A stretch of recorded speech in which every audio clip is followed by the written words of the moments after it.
Nandito tayo ngayon sa Garments Capital of the Philippines. Ito ang Tiangge ng Taytay, Rizal.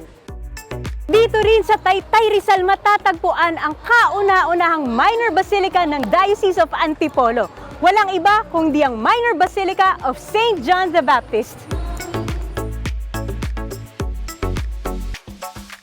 Lagi tayong nangangailangan ng grasya ng Diyos, laging kailangan ng Diyos. Kaya yun din yung magandang makita natin kay St. John. Sa pananalangin, doon mo makita yung sarili, mababa at hindi talaga karapat-dapat.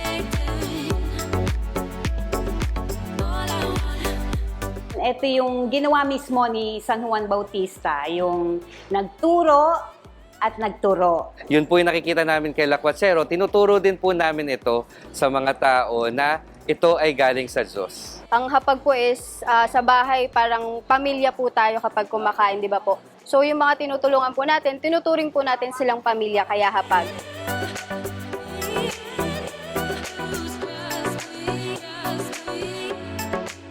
Tuloy po kayo sa Minor Basilica and Parish of St. John the Baptist, Taytay, Rizal.